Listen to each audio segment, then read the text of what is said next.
Hello, everybody. I'm Francis. I'm from Propeller, and the crowd interaction's not over yet. I want to ask how many of you here tonight have come here from a big day driving a dump truck or operating an excavator? Can you give me a woo? All right, I'm going to have to tell you what Propeller is in that case. It's a company I started with my friend Rory in 2014. He's busy running the place. He's off in the USA, so I'm here to drink Stripes beers and take credit for all the hard work he's doing. Given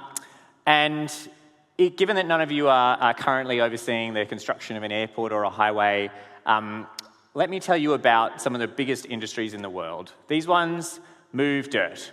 They move a lot of it. It turns out to be one of the biggest economic activities in the world. And we started Propeller just as drone technology was going from a hobby to actually a really useful technology that was widely available, that can be really useful to these sites because they can create really accurate maps on demand.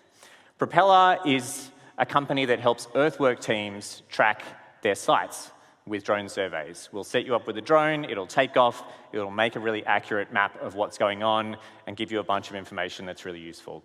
We've become a global leader in the 10 years of this company's growth. And last week we processed over 5,000 different surveys of construction sites from all over the world with an incredible team of 300 spread across all the time zones of the Earth. And we have a really cool technology that I love to show off. So this is one of our oldest customers. This is a big quarry. A quarry is basically a mine, but for rocks. And you blast off levels of the mine, you crush up the rocks into the right size of gravel, you pile it up, and then load it into trucks and ship it to building sites in nearby cities. And Propeller's platform gives you the ability to look at how much you've got, how much progress you've made, are your roads safe, is your site safe, and are you following your plan? But we already established most of you aren't here from these sites, so I'm going to stop selling you Propeller and tell you a bit of a love story about Startmate. And that love story is a bit weird because our story with Propeller our story with Startmate starts actually before Propeller existed.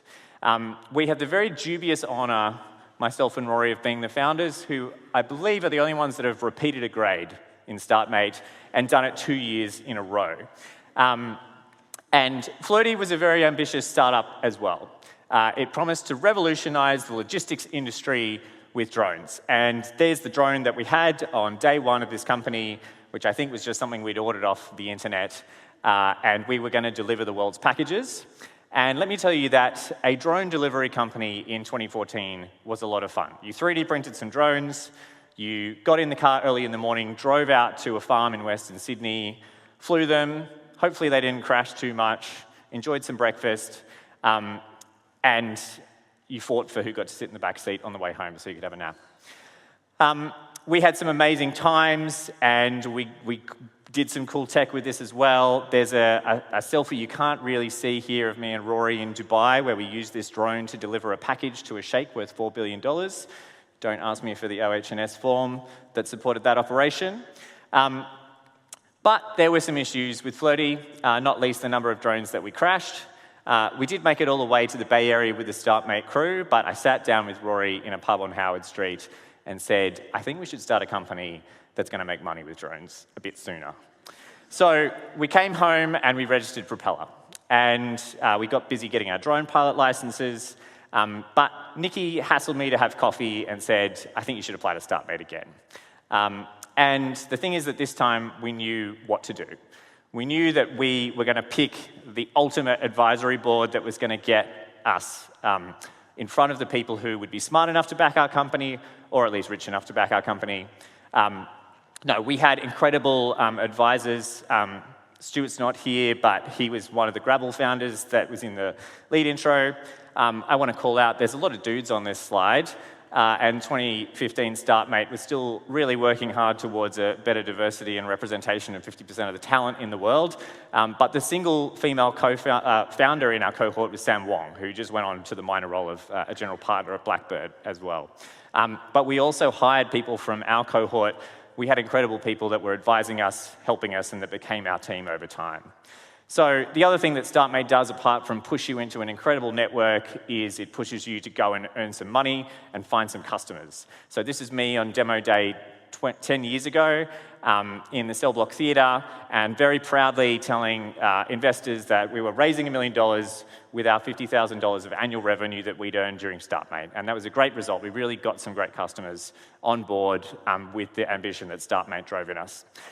But 10 years later, we've pushed out globally into the world, and we're selling a fantastic product that is built in Australia on the know-how of Australian construction teams into some of the biggest companies in the world.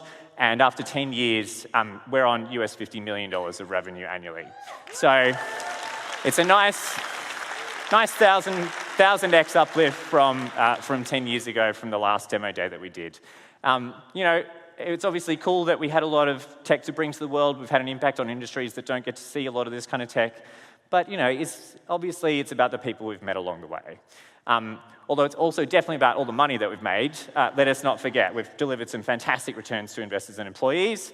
But it is also about the people. And my story isn't over with Startmate. I've actually left Propeller in a full-time role, but my first coffee after I left Propeller was with Startmate mentor Rachel, who grabbed me and pulled me into an amazing role with Amazon, helping startups there.